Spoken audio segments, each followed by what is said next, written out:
Hello, this is going to be lesson 9 on quadratic transformations. We've been talking about quadratic functions for a few lessons right now, and basically here's the graph of the parent function of a quadratic equation. Okay, that means that all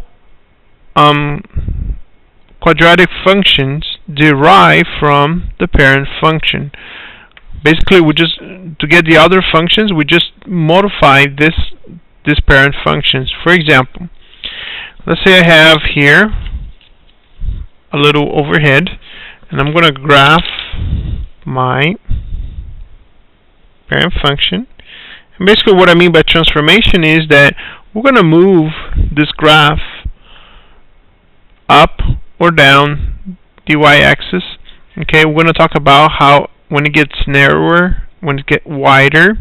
Okay, so different transformations that can occur on a quadratic function. Okay, so but for now you need to remember that this is the parent function. Okay, and to help us with this lesson, we're going to use the calculator. So let's turn the calculator on and press Y. Let's clear whatever function you have there. Let's enter the parent function, okay? And that's your parent function right there. So press y equals x squared, and press graph, and you have your parent function right there. Alright, now what we're going to do is we're going to go to the next side of the paper, and here we're going to talk about the transformations that can take place. For example, I'm going to highlight in green my parent function right there. Okay, let me move it so you can see it. Alright, very well. Okay, basically, if we add a number at the end of the function, basically what that means is that the graph is going to move up 6 units. If I say, for example, y equals x squared minus 6, so let me write it over here on the side. Let me move this around. Y equals x squared minus 6. That means the graph would move 6 units down from the origin. Okay, so be right there. Alright, so that means if you add or subtract a number here, that means you're moving the graph up or down. Okay, and let's demonstrate that on the calculator.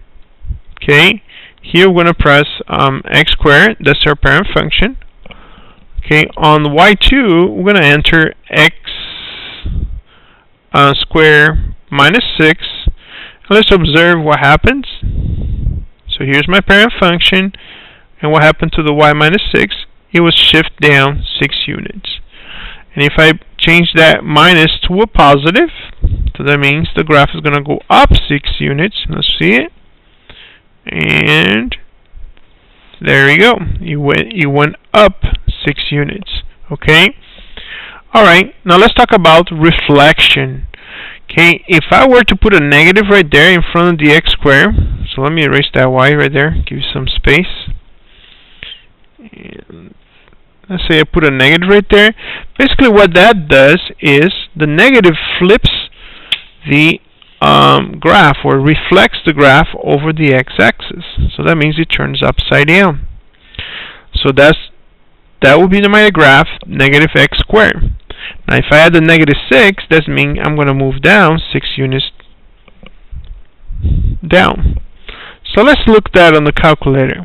Okay, so let's say here I have y, and I'm going to enter a negative in front. So I'm going to press second insert, put a negative, and let's change that to a negative 6, and we're going to see that you have the parent function, and then you have the second graph, which is upside down and shifted 6 units down.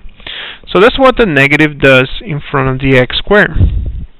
Alright, now let's talk about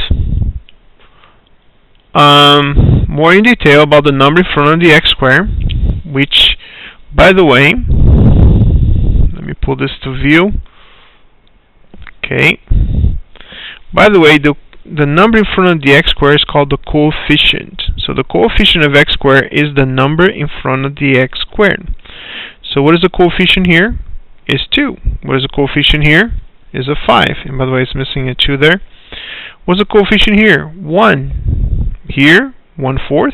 Here, 1/8. Now, the following happens, okay? So, let me highlight here let's see if, okay. Let me erase that for a second. It's a little bit off, so let me just do a little bit of erasing here. Give me a moment. Alright, so I'm going to erase. Alright, so let me highlight here the parent function. Alright, and basically that's my parent function. Now, if you notice, this is 2x squared and 5x squared. So what happens as this number gets bigger? The graph gets squished. It gets narrower. So if you notice, the bigger it gets, the narrower it gets. It's like you're pressing on the sides, so making it narrower. Now, on the same token, if you go the opposite way, meaning getting smaller than 1 and closer to 0, okay, so the smaller this number gets, the wider the graph is going to open up. So the wider is going to open up. So please remember, if this number gets bigger, it's going to get narrower, and if it gets smaller, it's going to get wider. So here's an example of a transformation. Okay, if I had this equation here, I could see that the graph got reflected. So basically, we started out with the parent function. Okay, then this got reflected like so. Okay, then it was multiplied by 2, so that basically what that means is we kind of got narrower. Okay, it's kind of hard to see that. Let's see if I have a better pen. There you go. Okay, so it got narrower, and then we had a shift down 4 units, so it went down 4 units. So if you can see, that's how I got the new equation. Okay, so the negative means it got reflected, 2 means it got narrower, and -4 means it went down 4 units. Alright, let's look at another example. On the back side of this paper, you're going to see another graph and another transformation being described. So let's take a look at that. Alright. Here's the back side, and here we have the parent function, and we have a new equation. If you notice, there was no reflection, so it's still facing up, but this number got smaller, so that means it opened up a little bit. Okay, so let me show you that it opened up by let me get my overhead here. Alright, let me draw my parent function in green. Okay, alright, and also you notice that -9 means it went down 9 units, and if you notice, did it open up? Definitely open up, because the green one was narrower, but now is wider. Okay, also here I kind of remind you that the x-intercept, where the line crosses the x-axis, is either called solution, roots, zeros, or x-intercepts. Okay, so basically these are the basic ideas that will help you do the assignment for this lesson. Thank you very much for your time, and have a great day. Bye bye.